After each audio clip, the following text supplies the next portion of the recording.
There we go. Hello, welcome to the stream.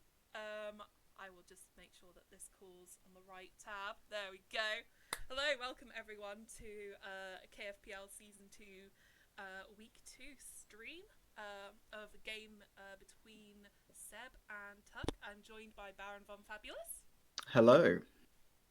And Always a pleasure to commentate with such a treasure. oh, you're so sweet. And yeah, we're gonna do a talk about the decks, and then we're going to see who's got the best chances of winning, which is Seb. And No, sorry, you said you pronounced Tuck a bit weirdly oh, did there. I? Is your Did throat I? okay? It sounded like you said something else, but you're pretty sure you meant Tuck.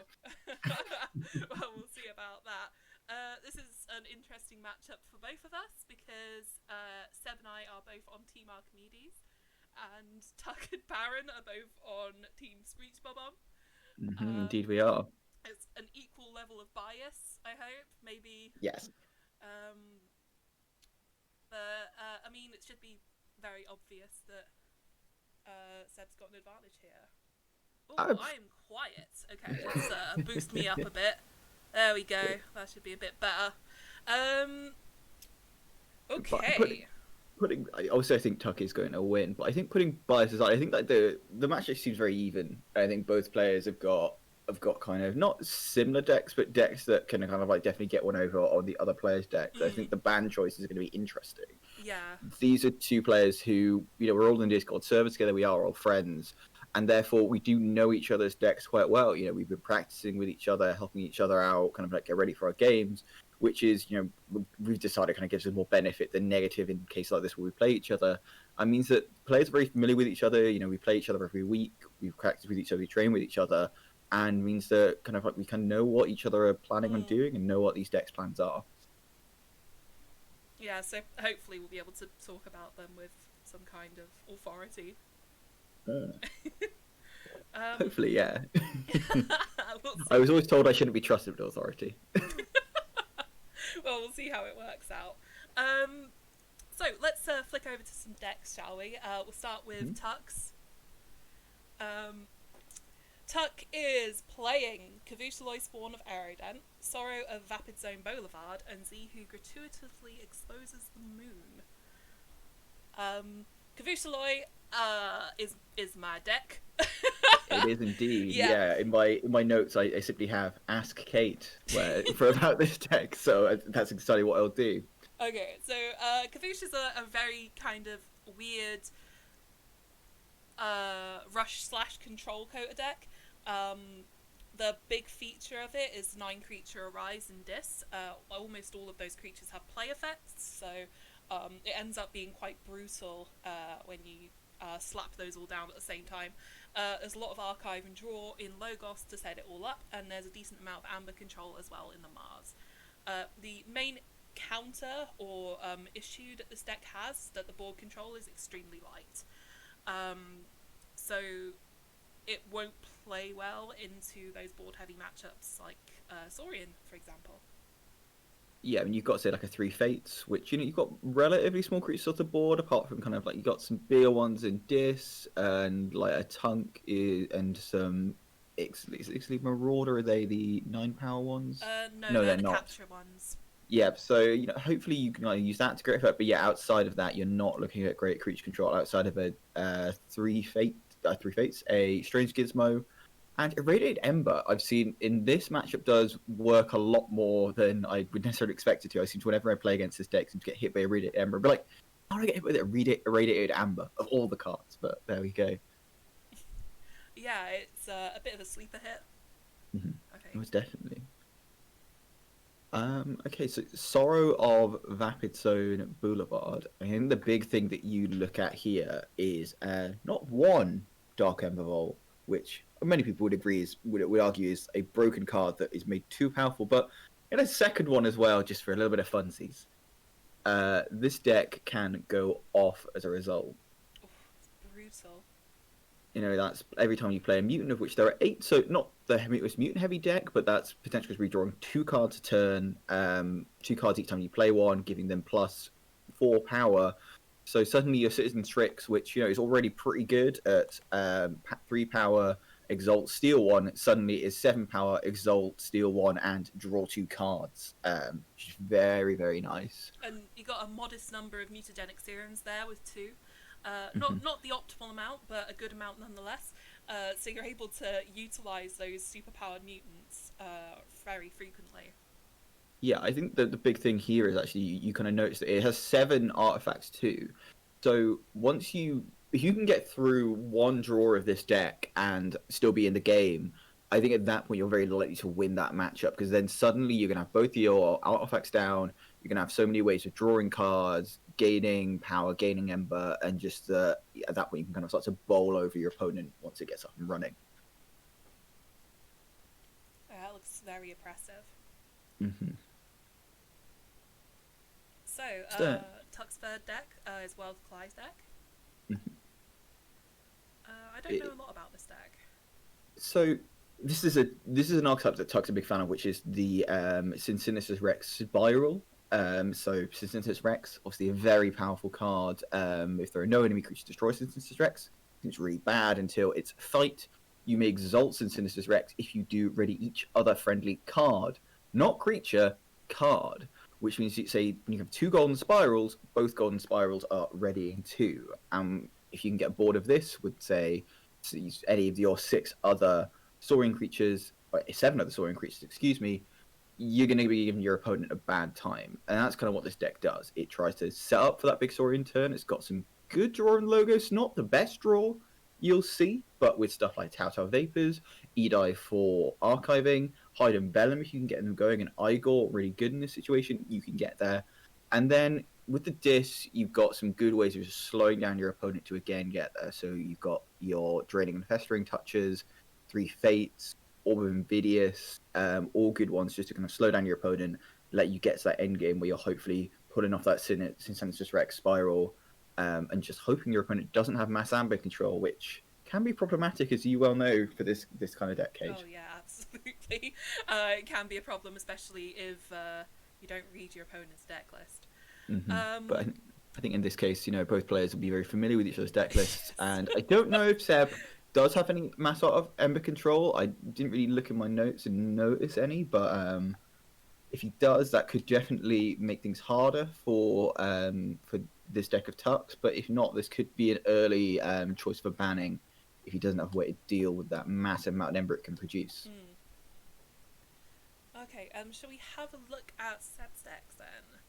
Yes, I think we should. Matchup.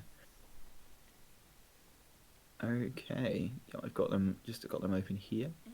Mm-hmm. So if we start with the Kota Princess T Hakura, is that how you pronounce it? I don't. Yeah, that looks about right. And I'm a big fan of this deck, putting kind of Team Allegiance aside. Kota Sanctum, one of my favourite houses in the game, and this is some very nice Kota Sanctum.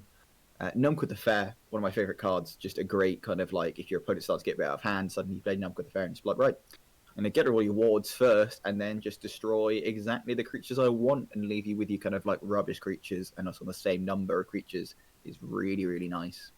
Ooh, yeah, I hadn't actually thought about that interaction with ward before. That's really good. Also got some of that delicious mass amber control you're discussing. It's got TMTP and a decent amount of steal out of hand cards. It's got the double Nerve Blast, double Relentless Whispers, Bait and Switch. Still a lot of control there, and as well, Customs Office. It could present a bit of a problem for Tucker, a bit of an obstacle with those 2 artifact-heavy, artifact-reliant decks. Yeah, especially with kind of, I think, none of Tuck's decks really... Tuck not play who's like packing a lot of artifact control. He has Strange Gizmo in Kavoosh, and I think that's pretty much it. Yeah, Kavoosh has a Snudge as well. But yeah. I don't know about the other 2. Yeah, so not got a great way of getting rid of that Customs Office, and that could really hamper a deck like Sorrow, which kind of has those 7 artifacts, and you probably... you don't mind discarding them, but you'd rather get them on the board to make that second draw through of your cards much better. Oh yeah, absolutely. And with those mutagenic serums, especially, you want to cycle those, play them multiple times, use them very liberally. So it could be quite a bad matchup there. Yeah, I think that the big problem here you see with Princess is the speed of the deck is -2.3, which means that if you're not getting the right draws, if you're kind of getting some 2-2-2 hands, if you're kind of getting your kind of say board clears early or kind of getting them very late, you can end up in a really sticky situation with this card and not be able to take with this deck and not be able to take full advantage of it. I think that would be my concern about playing a deck with this lower speed. But with 14 disruption, I mean, that is a lot of D right there. That is indeed, yeah. I mean, you've got, say, double control of the weak, you've got gateways, you've got hysterias, you've got lash to kind of put up the key cost. So you've got to hope that you can stall. But I guess the other problem with that is, though, that it's all in dis. So unless you're prepared to be making like a lot of dis turns, then you could be in trouble where you kind of have to take maybe a Sanctum turn or a Shadows turn when you've not got the right cards for it. And like you've got too much to protect, which I'd be a bit worried if I was a Tuck, but you've got to find that too much to protect. And with this lower speed, it's easier said than done, I think. Yeah, absolutely. There is a decent selection of board control in this deck, though. You've got the double poison wave, Spirit's Way, and Gateway. So, in terms of dealing with the boards from Kavoosh and from Z, there are options there. Definitely are, yes. Okay, should we talk about Zexzili, spawn of, is it Usurus or Loserus? Is that an I or an L? It's an I. Well, what else can we say about this deck apart from number low, deck bad? Number low, deck bad indeed. But when you see double Johnny Longfingers, you suddenly reevaluate that thought and go, maybe number low, but deck good? Yeah, this is a bit unsuspecting. It's a bit of a running joke that we have that the deck is so good yet so undervalued by SAS. So it's double Johnny Longfingers. There are 7 other mutants. You've got these 2 rad pennies here. One of these rad pennies has a damage pip, so it's very easy to play one and then destroy the first with the second. And with the 2 Johnny Longfingers out, that's very impressive. Oh god, that is, yeah. He also has a Gizelhart's Wrath in the deck, so he can destroy all of the mutants and just steal a load of amber. Resurgence them back. There are loads of options here, lots of board control, and lots of just straight up shenanigans. Yeah, also we see like Equalize here, which is a great card to have, especially in like kind of like what's not a Saurian dominated meta, but a very Saurian prevalent meta. To really fun that, bring low, another great card just to kind of slow your opponent down, knock them off check a bit, and give yourself a chance to kind of reload for those big Shadows turns. Because again, this is another deck that is a slower deck as well. I mean, I think you look at all 3 of Seb's decks here, and low speed seems to be the name of the game. Yeah, not a fan of speed as Seb. But we'll see if that's an issue, I guess. Yeah. Finally, you look at the Untamed as well. You've got a Vault's Blessing, which with 9 mutants, definitely a good chance to take some advantage of that. Lost in the Woods, a really useful card at the moment with kind of your Curiosaurus, for example, really good one to deal with, and just generally kind of anyone playing a kind of Saurian board where you want to stack a lot of Ember, which Tuck does play, could be really troublesome. And we also see a Legacy Witch of the Eye as well, which is very cool. You always want to see it and enhanced as well, so that might be the only enhanced Witch of the Eye in the world. It could be, actually, yeah. I hadn't thought of that, but it definitely could be. A bit of uniqueness in the deck. Very exciting. But yeah, when you see 31 expected Ember, even with a speed of 0.8 and 15 pips in the deck as a whole, this deck is, even it may move slow, but it's going to pack a punch when it does move. Yeah, absolutely. Okay, and the final deck is Glottis Basilisco Il Puro, I'm going to say. Oh, it's Glottis A El Pigro? Oh, I've got the wrong Glottis. Oh dear. Okay. Oh, well, at least we noticed now rather than in a minute. I got the right one up. So okay, this is where we see the Fun Rock The infamous making an fun appearance. Yeah, the Quixel Stone. So this deck doesn't need the Quixel Stone out to do well, but but it benefits a lot from it. It's got 2 stealth modes, so as soon as you've got that Quixel Stone down, you can prevent your opponent both from playing creatures and playing actions, which is just horrible. There's decent amount of control in the shadows. Got a lot of bounce. You've got a hawk in case you need to get rid of any tasty artifacts, and also you got a snack lifter, which could be a lot of fun, especially to snack lift something like a Dav, where you're not necessarily going to get a benefit out of it, but you're going to take efficiency away from your opponent, or a golden spiral. Indeed, yeah, Golden Spiral would definitely be the next thing. But I think as well, you look at, like I say, information exchanges too. Really good card against. I think all 3 of Tuck's decks involve some kind of stealing. So being able to get 2 back when someone's taken one of yours is really good. Also, double Kinkin as well can be really impressive. Depends on the matchup. But if your opponent's playing 3 completely different houses to you, that can be really nice. Just to be like make it really tricky for them to choose a house and actually make them make some really bad choices. Yeah. And I think it's actually quite favourable going into Tuck's lineup, right? Because he's got Mars, he's got Saurian, he's got loads of different things that, aren't even necessarily in the same set. Yeah, so coming round to the ban, I think this would be the deck that I would ban if I was Tuck. I think all 3 of your decks are so creature focused and don't have artifact control either. So if that Quixel Stone gets down like turn 1, turn 2, and it just sits there the whole game, this could become almost impossible for some of your decks to win at that point, and just kind of have this deck like play around that and just kind of keep that stone and keep kind of stop you playing anything and just be playing actions that mess with your board and mess with your life. So I think this would be the deck that I would be banning if I was Tuck. This Quixel Stone is just so oppressive and can really mess with you in such a good way.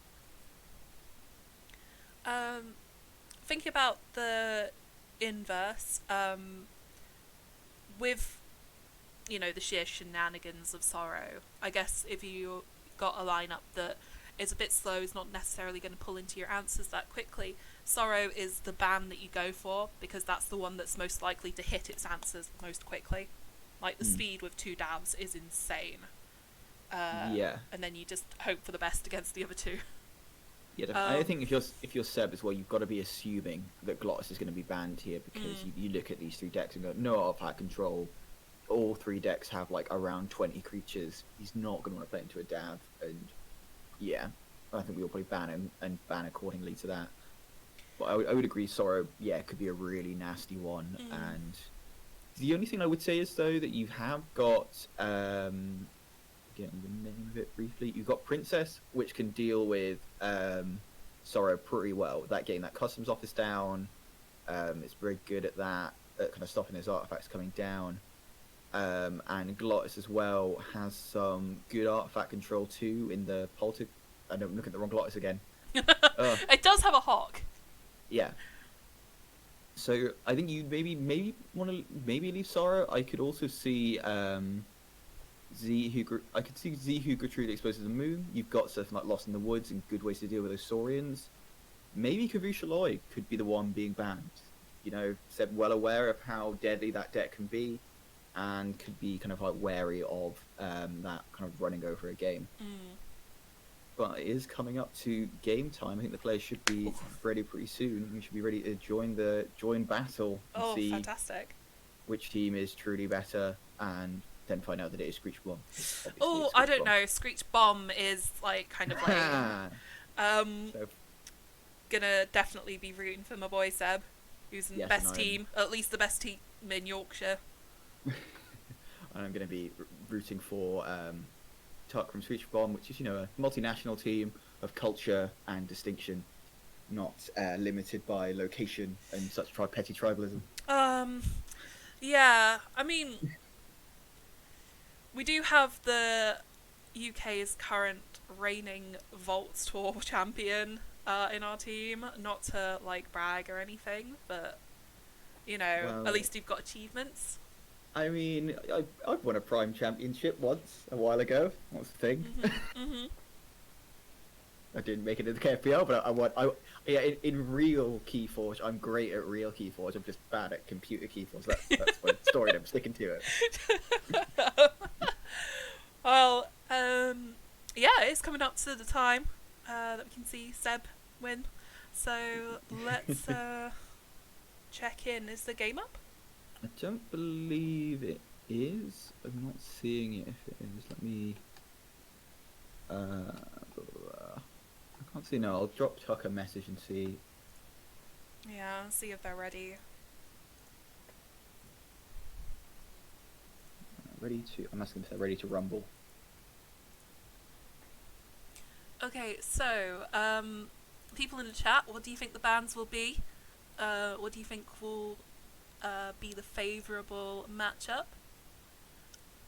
Got Jupiter saying he would ban Kavushaloi and then ban Zexilly, which interesting. Yeah, is a really interesting choice. Ollie going with the Fun Rock ban because he hates fun. And banning I also hate fun. Kavoosh Good choice. because he hates fun. Mars.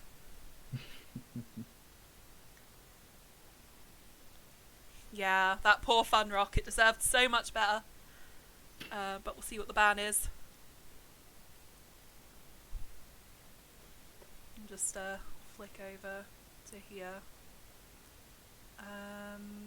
Okay, we have the bans. Do you indeed? So Tuck did indeed ban Glottis. I may have had an inside scoop on that, slightly, who knows. And Sorrow was banned for Tuck as well. So yeah, we're I both had the correct. inside scoop on that as well. Makes a lot of sense. Okay, so I'm just waiting for the game to get set up, and then we'll get into some white hot Keyforge action between these two excellent players, of which one is slightly better and that one is Tuck. We'll see. We'll see how Tuck fails magnanimously to win this matchup. But, you know, might get a win with my deck because the deck's good. Yeah, okay, yeah, sure. No, with the power of... I mean, Tuck's going to have the power of Sin Spiral, a combination he's very familiar with, and also Kavushaloi, which it's a great deck owned by a terrible player, so yeah, we'll see what happens.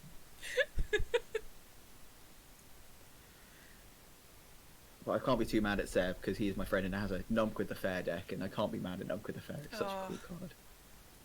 Yeah, I mean, say what you want about my boy Seb, but his Sanctum picks, top notch.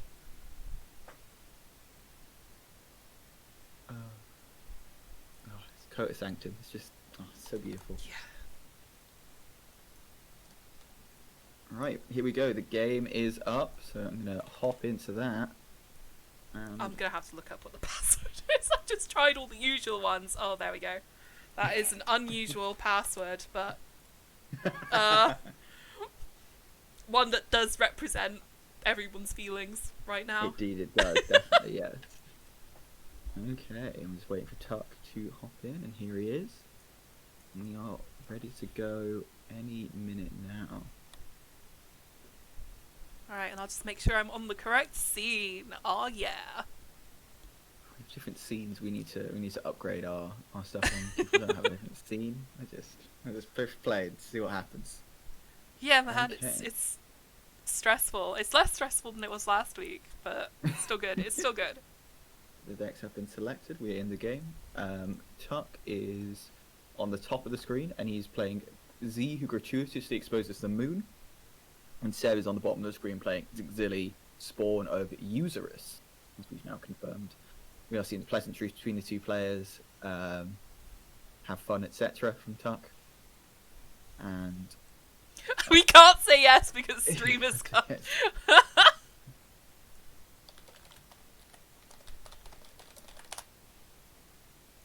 Just let them know. We letting can't them know in say. the Discord chat.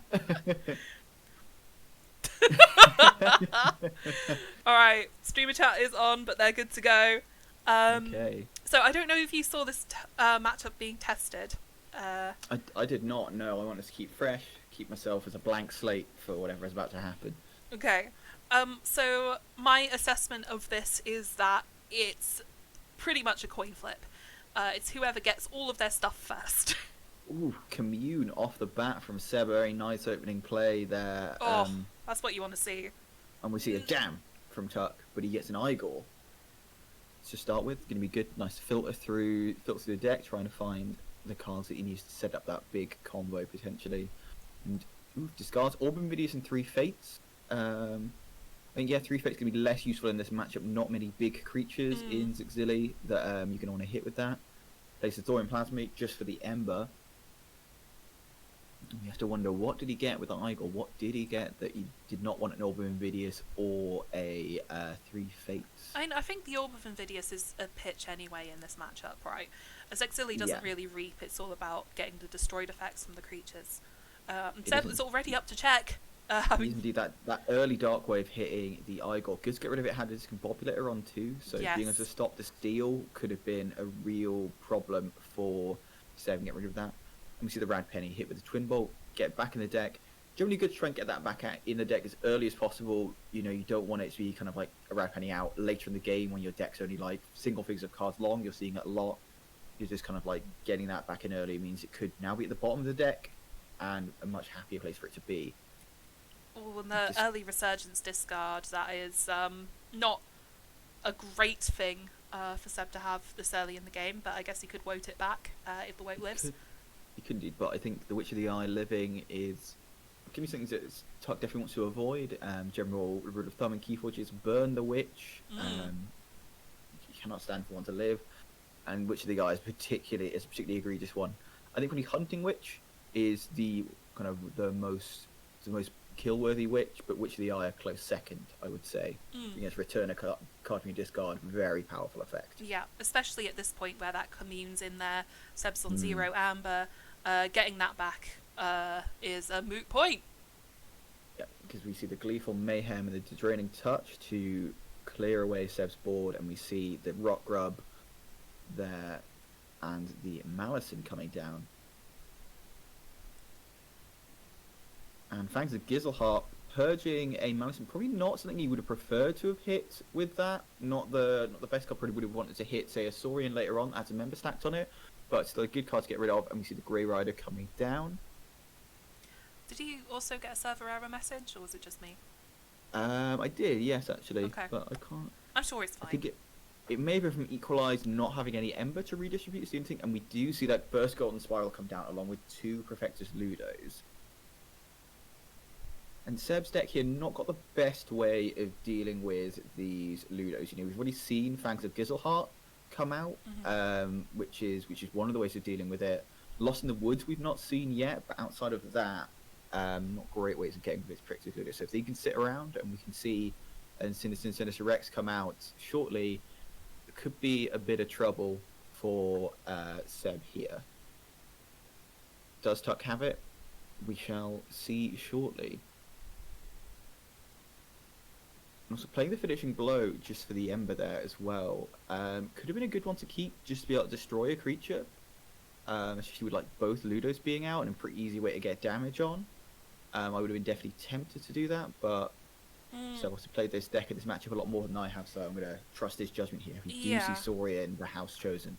I mean, the issue is that there's multiple Ludos, right? So taking out one and saving a card and not cycling your deck fully for a turn, just to get rid of one of them when the effects are still ongoing, I don't feel like it's worth it. I feel like popping it for the Amber was the right decision.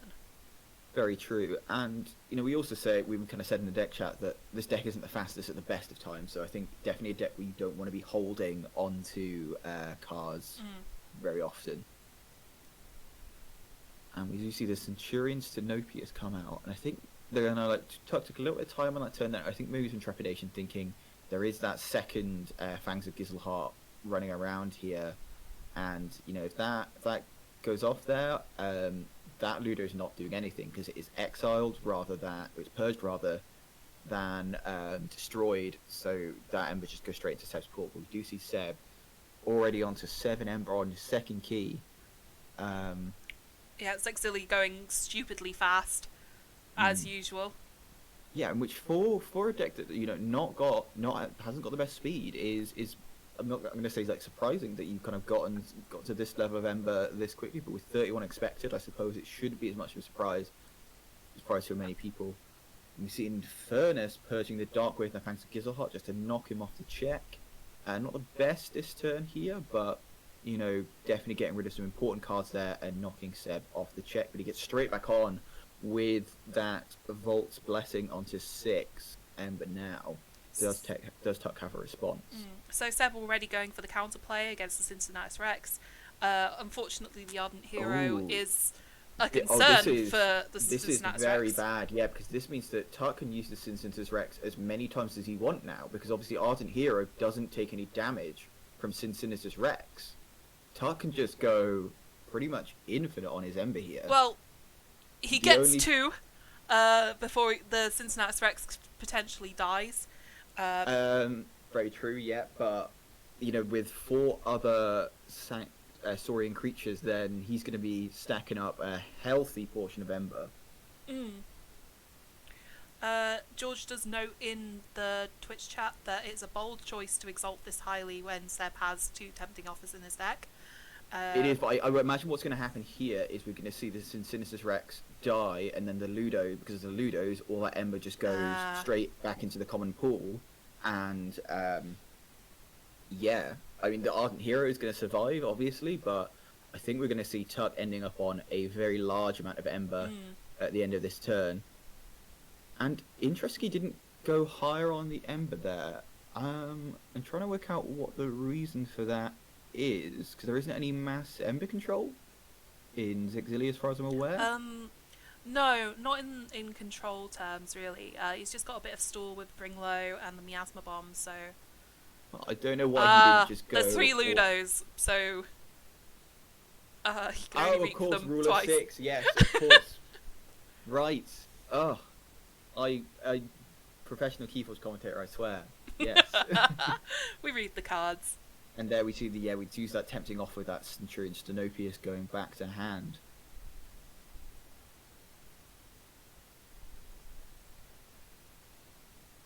So Tuck is on his first key, pays 8 for that due to the Pismire. Yeah, very difficult to get rid of. Currently, none of those creatures. I think only the Infernus can deal damage to the Ardent Hero right now.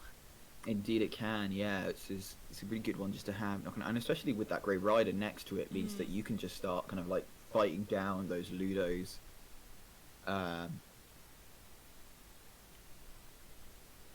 But yeah, I think definitely couldn't leave that Cincinnati Rex alive when it was correct decision not to with that, kind of with us seeing that tempting offer coming down, but we are going to see even more Saurian boys hitting the board. Something that I don't think either of us commented on was that the Vandalize went off last turn, which vandalized an Infernus. Ah, it did, didn't it? Yes, of course. We do see that Infernus being used with the Golden Spiral to take out the Ardent Hero, and Tuck here going to go to a healthy 5 Ember, not quite enough to hit the check. And Seb going for Sanctum. Does have a Cleansing Wave or 3 here to use, but hits the Fangs of Gizzleheart first to purge that Thera Centurion, get that Ember back. And Gizzleheart's Zealot fighting the Centurion Snopies. I gotta think we're gonna see some Cleansing Waves here, which we are. Okay, here we go. 5 Amber. Are we gonna see a second? No, just a 1, but I don't know if Tuck has a way to deal with this amount of Ember. Looking at his deck, I can't see it, unfortunately, and this may be curtains for this match very early on. Gently wafting lacy curtains. And yeah, we do see that's game, the GG from Tuck, and the first game does go to Seb. Woo! Very fast start from Seb, and like putting up some threats that kind of had to be dealt with, so like that Witch of the Eye, that Johnny Longfingers, very, very big things that you had to deal with. And unfortunately, Tuck does not get the variety of creatures to take full advantage of that Cincinnati Rex. And we are going to leave this game and move to the next one.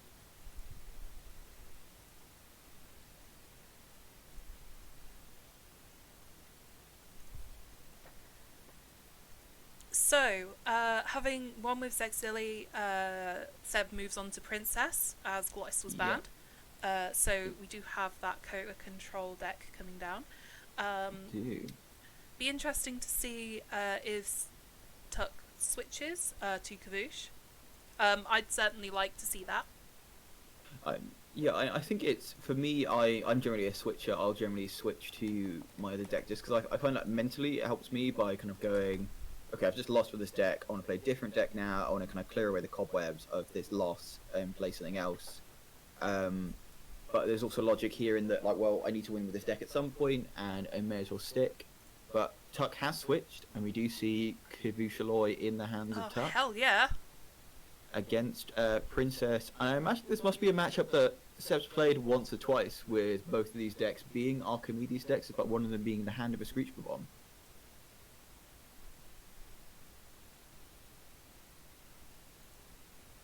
So, we'll see how this goes. Seb is getting the first play. You generally want to go first with Kavoosh, so this isn't a great setup for Tuck, but we'll see how it goes. No, but I think also, like, Princess may be a more reactive deck, so kind of like maybe probably would have preferred to go second that. Commander Remiel, a good card to get down, definitely, but... And we do see the Terror.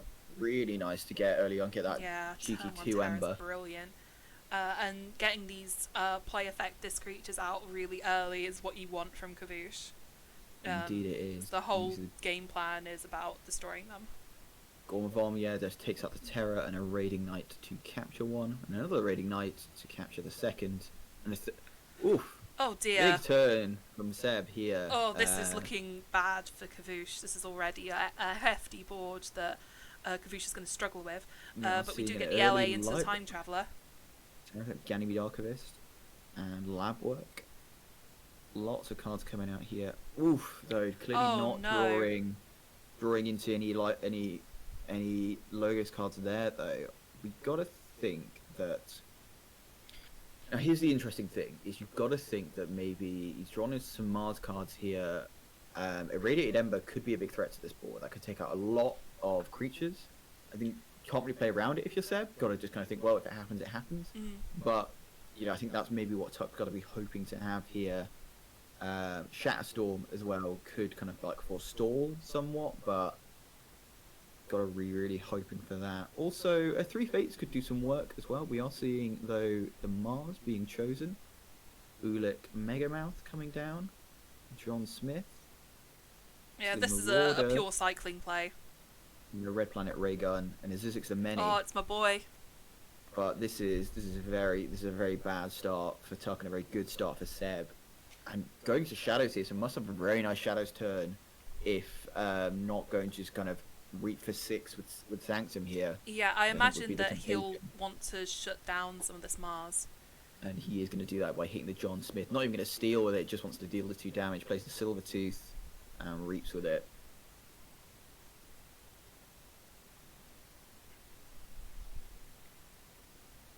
And so if you were in this situation, Kate, if you playing this, kind of what answers would you be hoping for? At this point, it's all about getting the Irradiated Amber. You probably want to pull Shatterstorm to try and get some kind of stall. Seb will be playing around the interdimensional graft, so you can't really hope on that to go anywhere. In addition, perhaps the Arise might be a good thing to have, along with another one of the Shrets, or maybe Sheila, so that you could draw into that. But it doesn't seem like Tuck's drawn into any of those answers. Going back into Mars, we'll get to Archive with your boy, hopefully. God, Zizix is so good. Yeah, I'm going to reap with the Zizix. Oh, yeah, there we go. 2 cards in the Archive. Reaping with the Marauder, reaping with the Megamouth. Going to just remove the stun from the Time Traveller. Interesting, no fighting going on there, just purely going for the reaps. Trying to build up a bit of Ember.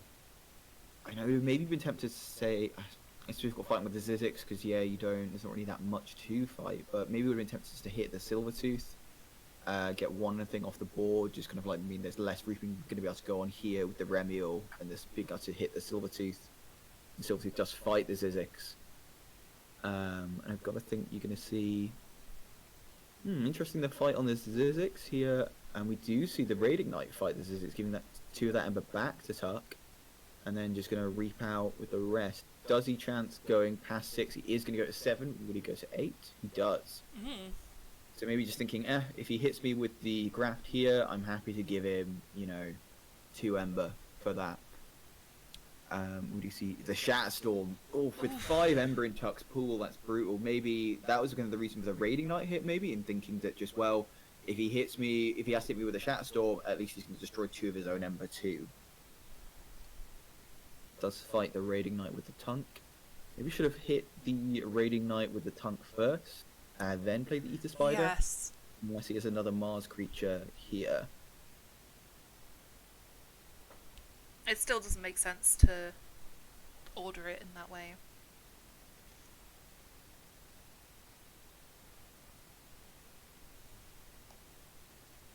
And he's going to use the time trap now. Will he? He does return it to the deck and reaps with the Marauder. So, the Ether Spider is a bit problematic at this point. So, it takes 3 fights to get rid of that spider. Unless he has the harder they come, and the way he's reaping suggests that he does. Ooh. No, he doesn't. Perhaps holding out for it. Yeah, but didn't play or discard any cards there either, though.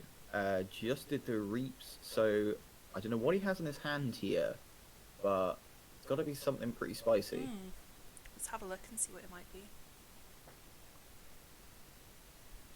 So he could fear it back into hand, control the weak to put Tuck into an undesirable house, potentially what he's setting fear up. or hysteria, definitely. Yeah, so now that Shatterstorm's gone, if he puts Tuck into this, for example, would be able to graft. Control the weak from Tuck, control the his own. I think, Shadow's a really sensible house to go into there. Yeah, that's very good.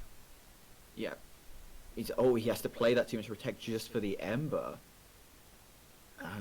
Maybe would have held that. I'm not entirely sure if I would have played that there or not, just to get one. But I don't know. If he's got no follow up, then it doesn't make sense to hold it. Sorry. Now, Tuck in a very good position where he's got that Ember Imp on the board. He can't necessarily clear out all of the Sanctum cards to ensure that that Ember Imp sticks, but he can do enough to ensure that it's an obstacle. Exactly, yeah. I don't know, I think it also depends on Tuck's hand here. I think there's definitely kind of thoughts what could be a good disc turn. If you've got an Arise here, could definitely do some damage with Seb-112 Ember. Being able to bring back that Terror could be very good here. Haven't seen much Logos though since that library access, so maybe looking at a lot of that in hand. And kind of like maybe trying to work out whether it's the best time to play that or just to stick with a Dis or a Mars turn. I think probably the Mars turn is the way to go. I think that's where I would go if I was playing this.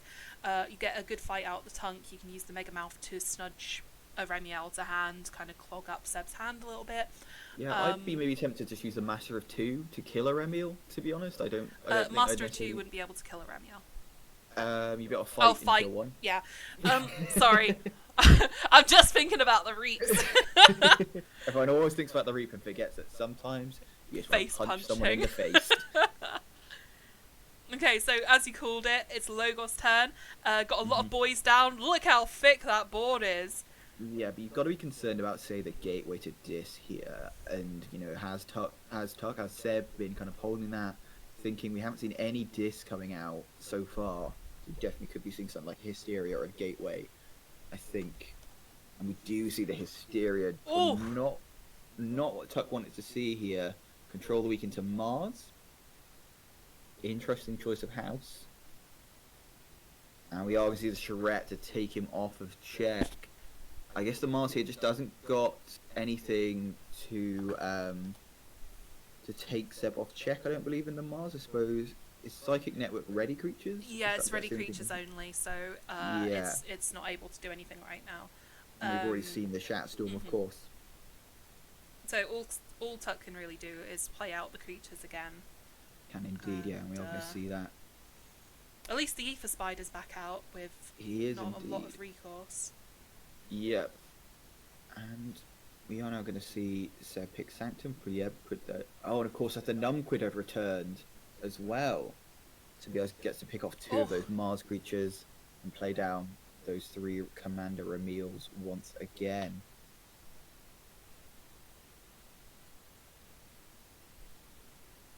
I think that Hysteria is going to be a massive setback for Tuck. You know, it starts to really turn the corner, starts to get the board back under control there, and almost worse than a Gateway, because he really just has to like, replay all these cards again, not really get the benefit that he was having from, say, that Ether Spider. And he's going to choose Dis, and we're going to see exactly that. I mean, yeah, the 4 Disc creatures that he had down were the only ones that didn't have play 3 effects. Fates, though. This is very good here. Oh, you know, fantastic. got 2 of those Commander Remiols and that Charette, getting himself back on check. And yeah, we're just going to see the rest of those Disc creatures come on down to the board with that Dust Imp, etc. Yeah, so unless Seb has one of the Poison Waves or some of that other spot damage in Shadows, the Ember Imp is going to be very difficult to get rid of. It is indeed, yeah. And he does get the benefit from that Terror. He does indeed, yeah. Put himself up to 9.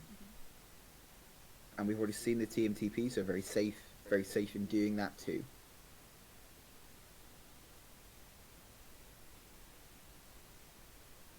So this is now I think, like, if Seb's got the Gateway here, I think this may be curtains at that point. I can't see Tuck coming back from that, but if he hasn't, I think this may be where Tuck starts to mount this fight back and start to kind of really get back into this. We are going to see Shadows, so suggesting not, but I've got to think of Nerve Blast to take out the Ember Imp.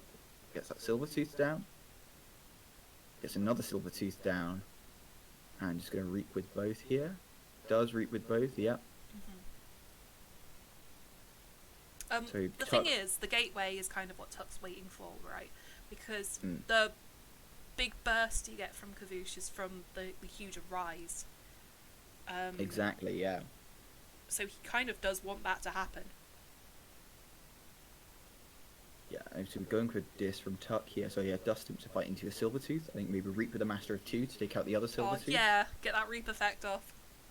Yeah, and then it's maybe, I think in this case you fight the Numquid, but maybe Reap with the Snudge to return the Remil, just to kind of clog up Seb's hand, stop him drawing as many things, say, okay, you have to take a Sanctum turn at some point, and that Commander Remil's not going to be great, and we do see the return of the Remil. Yeah, exactly as he said. And he's on 6, so I think fighting the Numquid here, but he do see some Shadows from Seb, that means, yeah, going to 7 may be more sensible, and it is what Tuck does. Yeah, and I plays suppose the with Arise too. Oh, here we go. And we're going to get that Ember Imp back. He's going to play that Terror, get 2 back. He's going to put down the Ember Imp too, put down the Dust Imp as well. And Gateway here for Seb now suddenly becomes a much less. Oh, and hits the Shula and the Charette too. This is Dis City population Tuck. And we see a Fear coming down, returning the Dust Imp. So I've got to think, yep, Gateway hitting the board hard. Control the weak into Dis. Oh, obviously seen all the Dis coming down. And I'm pretty sure all of the Dis is in discard pile now. I think it is, yeah. Apart from that Dust Imp that was feared back. And yeah, that's all that Tuck can play. Now, looking at, say, so for example, we do have the Grabber Jammer in Mars, which we've not seen, which could kind of boost the key cost up a little bit, but not great Ember control that Tuck has left at this point. You know, you got stuff like the Graft, which is useless now. But Seb not having to play Sanctum, not putting himself on any more Ember. This game really going down to the wire here.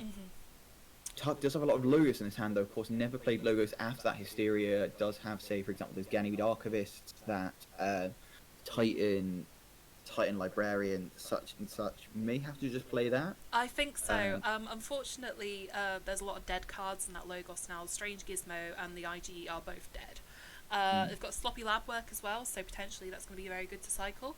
At this point, I feel like Tuck wants to set up the Mars so that he can psychic network, because we've not seen that yet. So the other thing that I've got to think is that he has got the Time Traveler somewhere. He may have redrawn that, he may not have. He's also got the Help from Future Self we haven't seen yet too. So potential for some big logo sins. We see a Neurosiphon coming down. There's the Time Traveler. And the graphs. Help from Future Self just for the Ember. And Tuck has gone a 7 here. Titan Mechanic to reduce the key cost. Does Seb have a way to deal with this? So I imagine he does have a couple of capture pits, or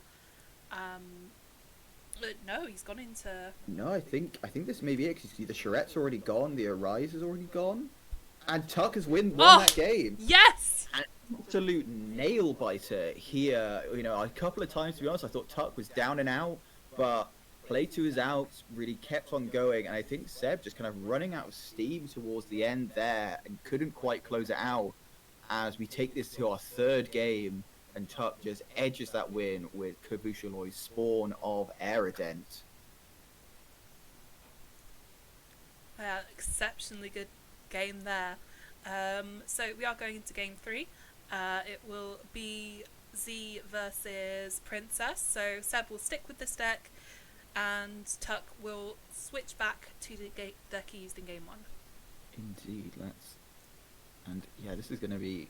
That was a thrilling game, though. I thought many points there that Tuck was down for the count, but just managed to pull it back. No, yeah, the comeback was so real there.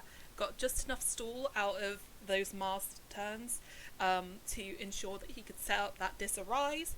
Once he got it, it was very difficult for Seb to deal with, and eventually just couldn't handle it. Yeah, I think like that Hysteria I thought was devastating, and I thought, you know, that was going to be the point where the Hysteria was going to be that winning point, but just Seb didn't quite have the cards in hand to capitalise on it, like, unfortunately. But we are going to game 3. I'm just trying to enter the password, but I think maybe it's caps. Oh, it's caps. Yes, caps. See, these mistrustful Archimedes is not hey, even putting their hey. password down properly. Yeah, we are going to game 3 here. And as you say, it is going to be Z who Who exposes the moon versus Princess T Hokura. If everyone in the chat wants to say who you think is going to be winning this game, feel free to do so now. But if you say Tuck, you'll be wrong. And if you say Seb, you'll be incorrect.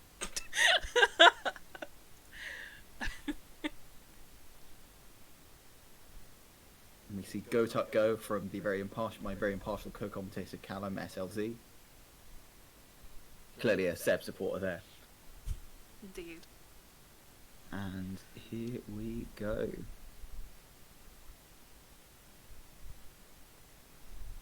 You've got to think that in this matchup, Hysteria is going to be very important. You know, that's going to be the thing of if you get that big Saurian board down with those Ludos, not amazing ways to deal with it, kind of without losing all that Ember. Whereas if you can Hysteria that away, potential for Seb to get a large amount of Ember in this matchup. We are going to see a good fast start from Tuck, though, getting the logos, Tautau Vapors, a Groupthink Tank, and a Quantum Finger Trap. And then just a cheeky reap with the Igor. Yeah, that's what you want to see if you're Tuck. Definitely is, yes. You've already gotten kind of like quite a few logos cards out there. You've got like, the meat of the deck in the Dis and the Saurian left here. As Tuck chooses Dis. Gleeful Mayhem. Very good, be able to get rid of a meal and so. Interesting. It hits the Igor.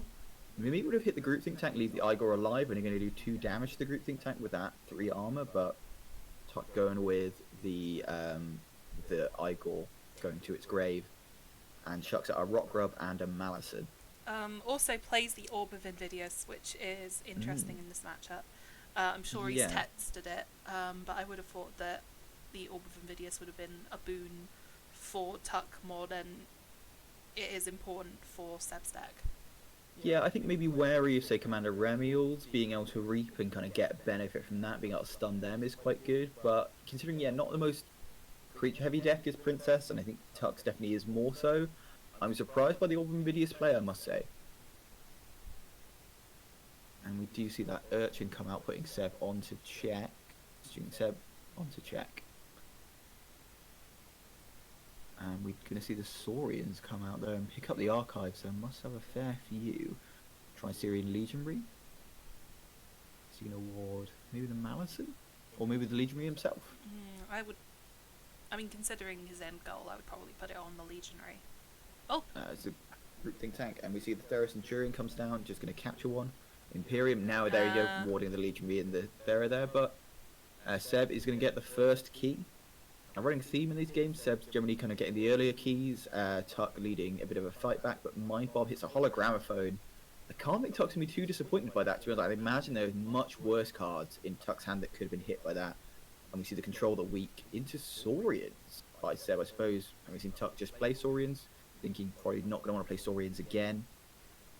And he's going to fight that Toxin, and then Reap to stun the Tri-Syrian Legionary. Yet, no Saurian cards to play. Exactly what you want to see when you're playing Control the Weak like that. But using the gateway so early is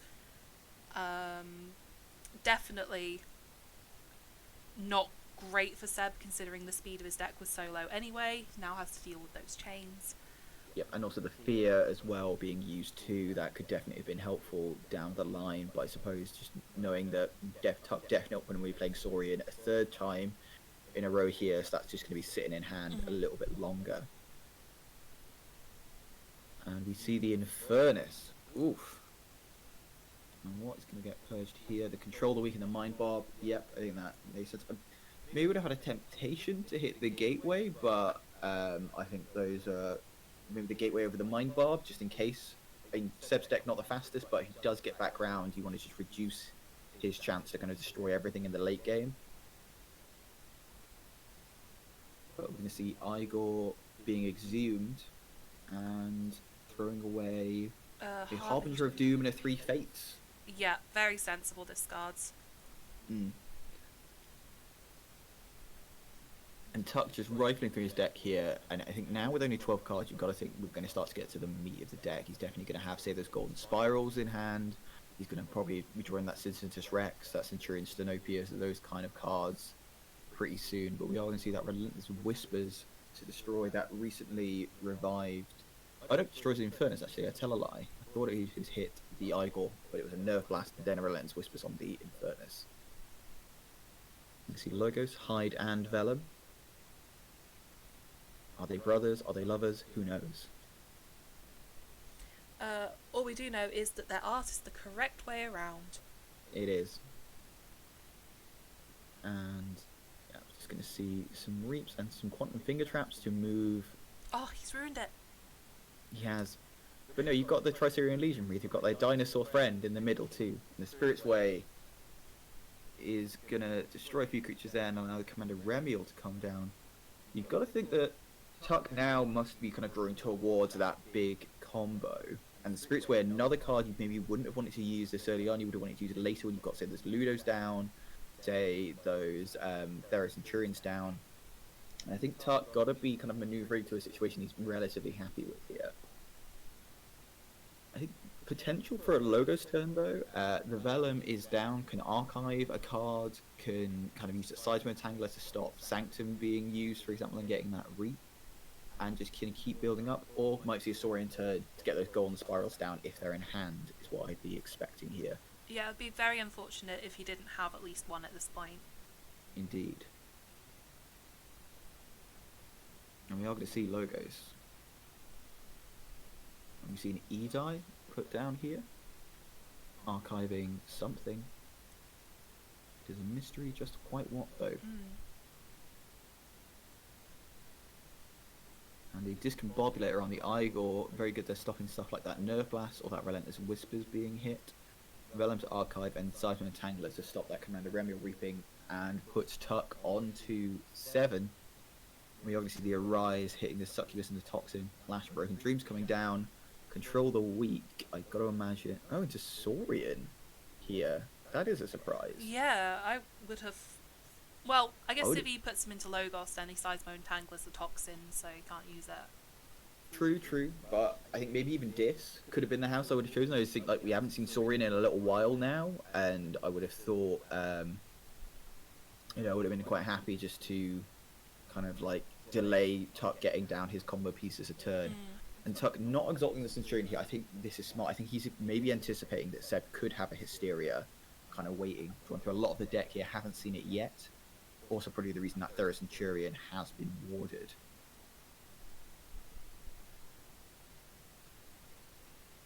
And I think we may be about to arrive into Numquid City here from Seb.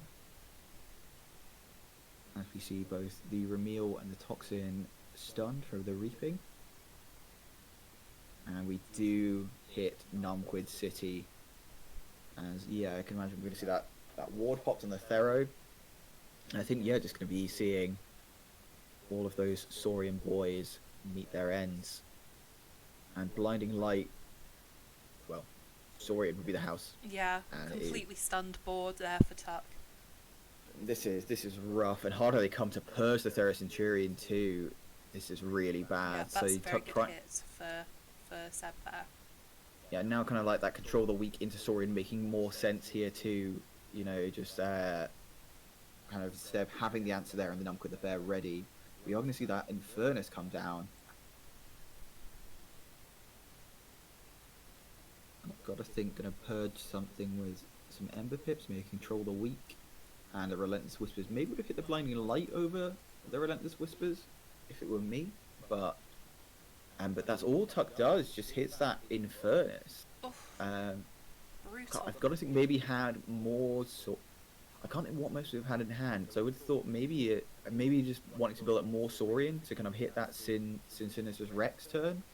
You know, not got the most left, but has at least one more Ludo knocking around. As well as I think another Tresserian Legionary too. So could be nope, doesn't have another Tresserian Legionary, but we are going to see. Here it comes. It's your boy. That's it.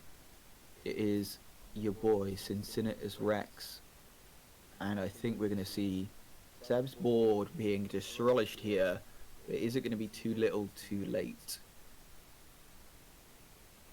Yeah, Tuck still needs to play fairly conservatively. Seb's almost all the way through his deck, has not played the TMTP yet, so there's going to be a huge amount of punishment if Tuck decides to go big on this Cincinnatus Rex turn. Yeah, I think this is going to be very much being used to kind of like clear Seb's board and try and get Tuck up to a comfortable 6, maybe 7. I'd go to, because you've still got to say like Nerve Blast and TMT and Relentless Whispers and such. But yeah, clearing away stuff like that Succubus, a Raiding Knight, a Toxin. I think yeah you can get that. So yes, those would be what I hit. I hit Succubus, Toxin, and Raiding Knight. Here we haven't seen the Golden Spiral used on Vellum to that. I think yeah probably be, and I think with the Ludo you can kind of you're free to just kind of keep using these Golden Spirals, get additional benefit from other cards as well. So for example, if you want to say fight a couple of times with the Tresserian Legionary, you can. If you want to reap it with Vellum and get some archives, you can. Everything like that.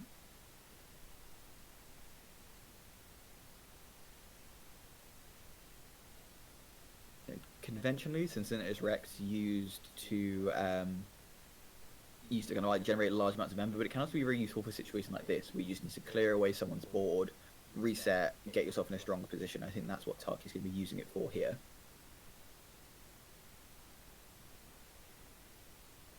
Interesting that I would have thought you would have fought the Toxin before fighting that Raiding Knight.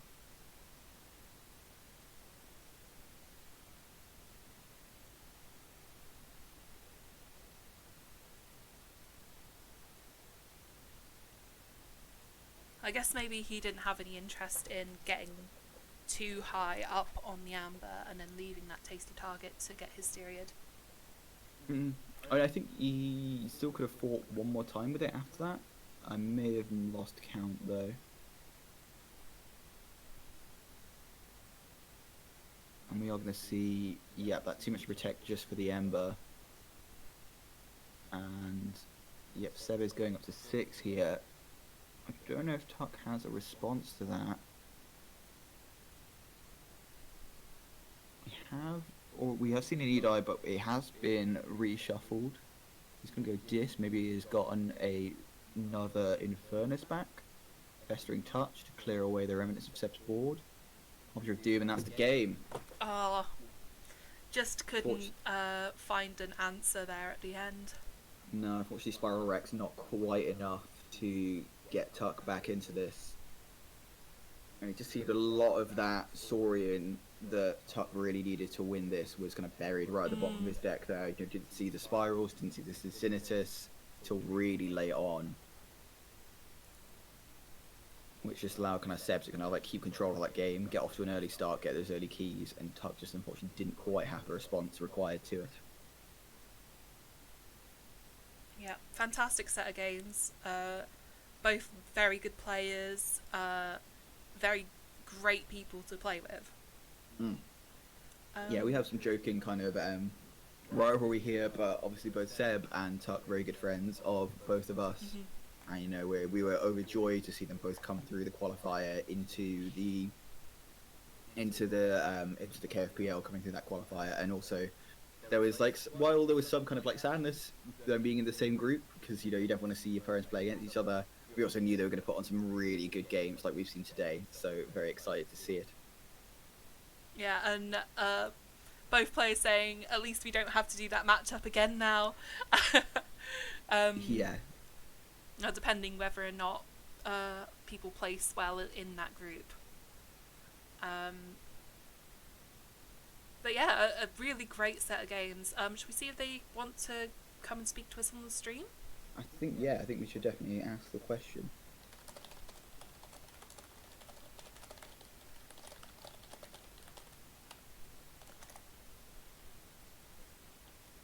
Seb there saying, but number low though, when talking about the thrashing by Zigzilly. Oh, the continuing ongoing joke about that 74 SAS deck that just keeps going down. Yes, indeed. Okay, so yeah, both saying they are happy to join the chat. So, if we start a voice call with them now. Yeah, absolutely.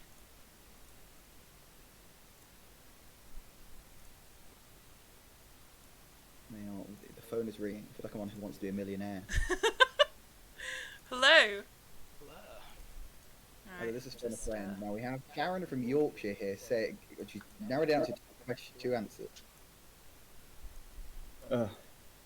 Good game from both of you guys though. That was exciting to watch, especially that second game was an excellent comeback. Yeah, it's really good. Yeah, the second game I was swearing at the computer all the way through. Incredibly close. But you did it. You got the comeback. Yeah, it's true. I did. Your deck helped me out, Kate. I didn't lose in a humiliating fashion. No, not remotely. No, we were just saying on the stream there. It felt in that last game though, you had kind of like your Saurians just buried right at the bottom of the deck, which definitely didn't help there. Yeah, I absolutely did. That last game was a bit of a. I was talking to Seb just before this game, and I thought a lot of it would come down to the luck of the draw, and it definitely did not favour me in that last game. But that is my choice for playing a Spiral Rex deck. Definitely is. I mean, I think it would be a massive shame if you didn't, considering how much you enjoy that archetype. Yeah, no, for sure. I was always going to play a Spiral Rex deck, but the risk with Spiral Rex decks is quite often that, I mean, the logos in this is pretty fast, but there's always a risk that the cards you need are right at the bottom, and then you're just like, And then so keep putting sorry we don't have Yes, and that.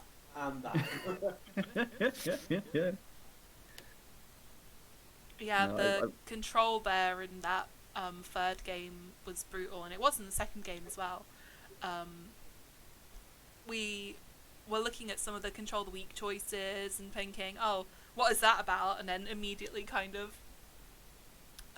became obvious why you'd done it. So it was some really good play there.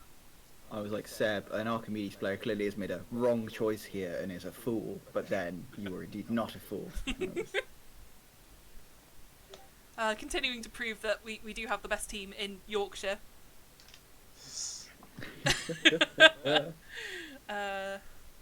Minor shade on the... Well, shout out to the Steel City Snufflegators, the other team in Yorkshire. Because it's not a wide field, is it? Yeah. It's just us and them. Yeah. No, I would say like we're the multinational, multicultural team. Team Screech one, you know, of 2 countries, but you know, smaller than most. Yes, I mean it's more than the, except the big ones, obviously, where you've got huge. Yeah. Yeah. Just going back to the game then. So I think a big thing that I saw play that I was very happy with was Numquid the Fair coming out from Seb in both games there. I think just like some really interesting play as well. Definitely where you kind of like setting up stuff with Hysterias and then kind of having the board clear kind of ready to hand Seb. Is that something that you do a lot with these decks and you kind of like is kind of develop Yeah, I've strategies? done it a couple of times now. But I wouldn't say it's something I do a lot because it's a deck with no efficiency at all in what it does. Let's just hope for the best and try and make that work. But yeah, I think it's something I sort of was trying to do, obviously, and Yeah, because I think that's the thing we noticed in the deck chat definitely is that kind of like 2 of your 3 decks are decks that kind of have very low speed. In the case of one, it's like negative speed. In the case of other, it's kind of in the I think 1 or 2.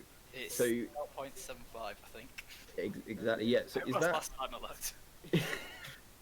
so? How kind of like, I think a lot of people generally like a lot of people look at efficiency and go, if it's not got like maybe at least something that I do is like I look at something like I want like around 10.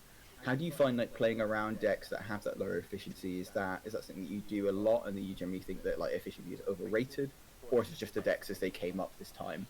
I won't quite go as far as say it's overrated because it is very good.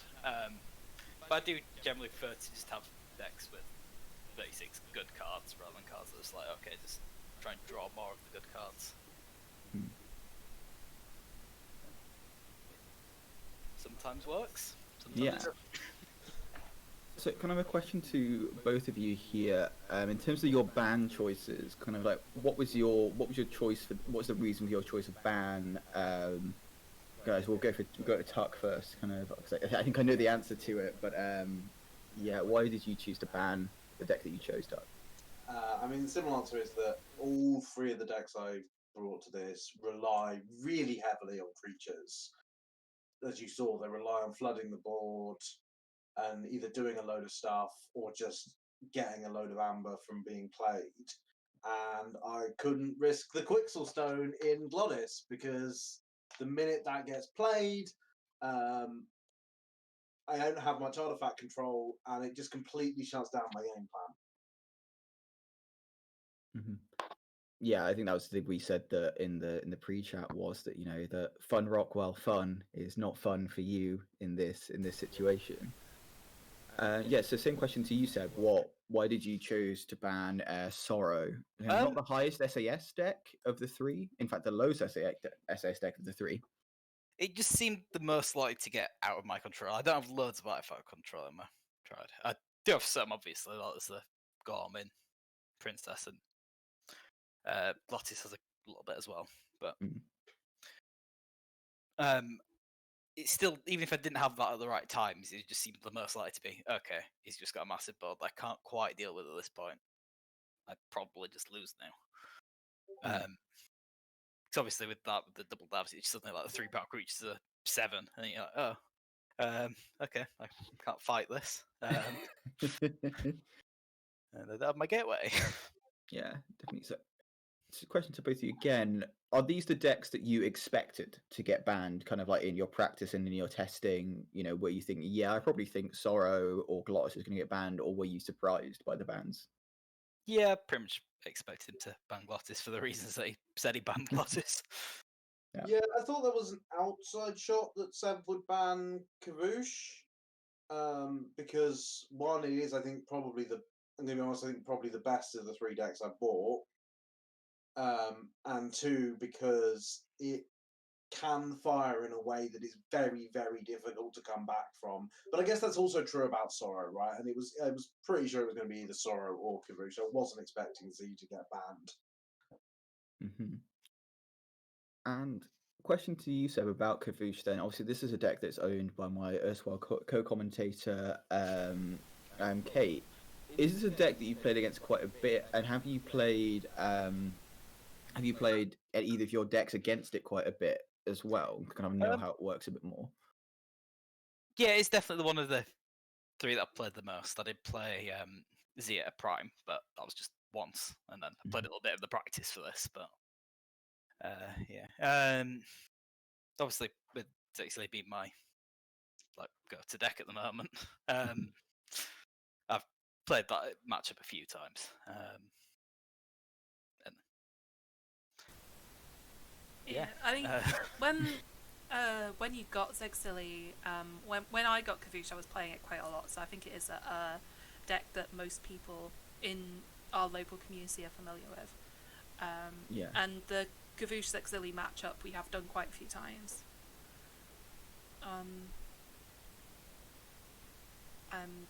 Yeah, it's always a bit of a coin flip. Okay, yeah, true. So both of you are new players to the Keyforce Premier League as well. I think this is the first time you qualified. How have you found the experience thus far? You know, is it kind of like everything you expect it to be? Are there any things that you kind of been surprised by? Any things that you kind of enjoyed more than you thought you would, or you maybe not enjoyed as much as you thought you would?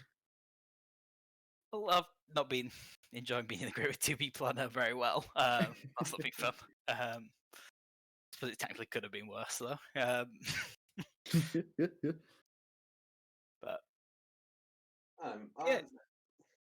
It's a chance to play some really good high quality Keyforge, which is great. This game in particular had some this triad had some amazing games, or an amazing game.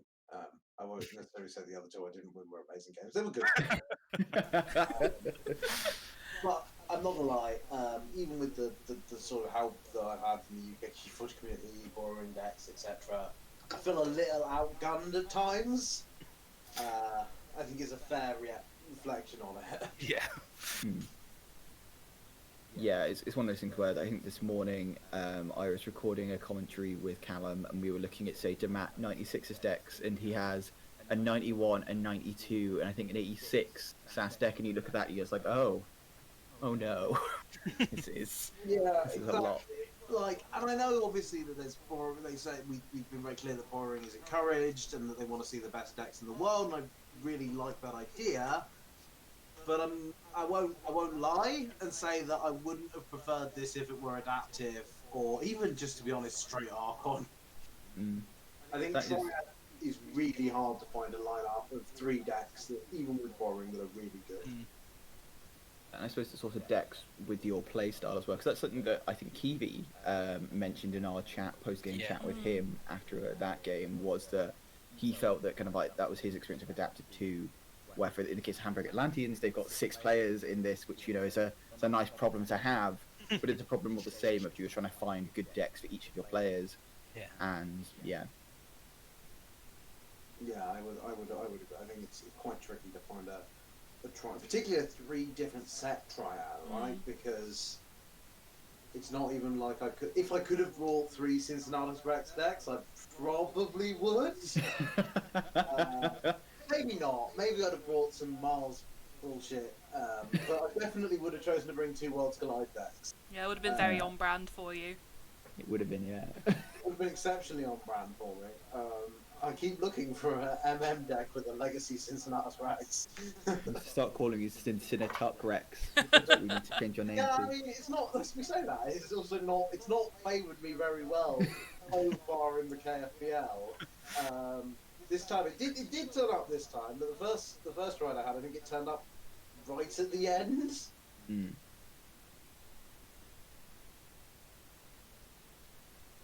Yeah, so it kind of it's obviously. Seb, so what are your thoughts on Triad as well? Then, are you kind of like similar to Tuck there, where you kind of would have preferred, say, an adaptive or an Archon? I do like the idea of Triad as a format, and I've enjoyed playing it so far. Because I've got a huge amount of experience with it prior to this. But I do agree that it does make it a lot harder to make a good lineup if everyone's trying to borrow 3 very, very good decks. Yeah. Especially when, like ours, they all just came out. Well, the vast majority of them came out of nowhere within about a week to go. Yeah, you guys, it was a bit of a mad rush, especially when kind of Vince had been qualified for a while and had got dibs on some of the highest rated decks in the UK Keyforge scene. It definitely. So you heard it here first, guys. Next KFPL needs to be reversal, clearly. I'd be up for that. I absolutely would not.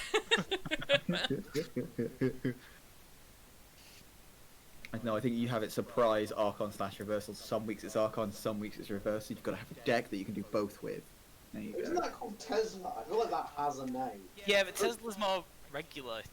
Like, I thought they'd just been completely like Good. random. Yeah, you have Okay. 3 weeks of Archon, then suddenly reversal. You're like, what? No! Oh, beautiful. This is why I'm not allowed to organise things. When I'm only allowed to be commentating. I mean, if it was me, I'd get the Tombola from Coates' initial streams, right? The one that I keep in Board in the Sea. I'd get that, and I'd just throw a load of decks in there, and then I'd do the Tombola every week and be like, okay, Seb, this is your deck for this week. It's come out the Tombola. You're gonna hate it. And then do that for everybody. That's my dream Yes. format. Tombola Forge. So I'm writing these all down for a letter to send to Jupiter with our ideas for next KFPL. I'm sure he'll be I mean, that thrilled. is some real spicy seal if you're chucking them in a tombola. Yep, only slightly dented. Yeah.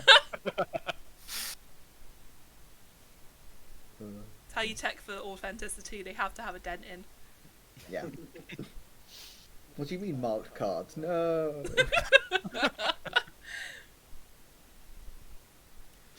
Anyway, The only time where everyone gets disqualified round 1. Must be interesting. You want to like post all the decks to you to do the tombola. Yeah, as well. it has to be do it through webcam like FFG intended. oh yes, absolutely.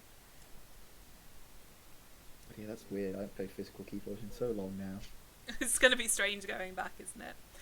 Yeah, I think that's one last thing to bring up actually before we sign off here is that obviously we're all part of the UK Keyforge scene as well, and I think like one thing that I would be remiss not to say, and I think with you two guys on as well, is to like say a thank you to Kate, who's a big part of the UK Keyforge scene and has kind of kept us all together and kept us kind of playing over the pandemic.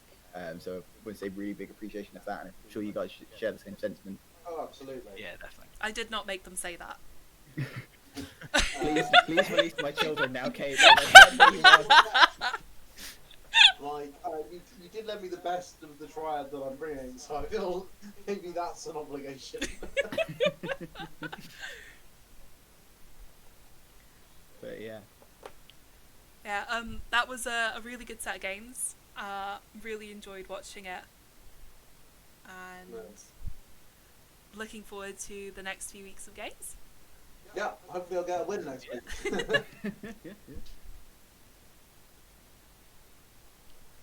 Yep, and if you want to see any more action from this week, we recently recorded commentary to another UK player in GJ99, or George as he's known to us, on Future Rom's YouTube channel, and we're currently in the process of putting together Demat versus BF Raider as well. So keep an eye out for those if you want some more hot Keyforge action coming into your eye holes.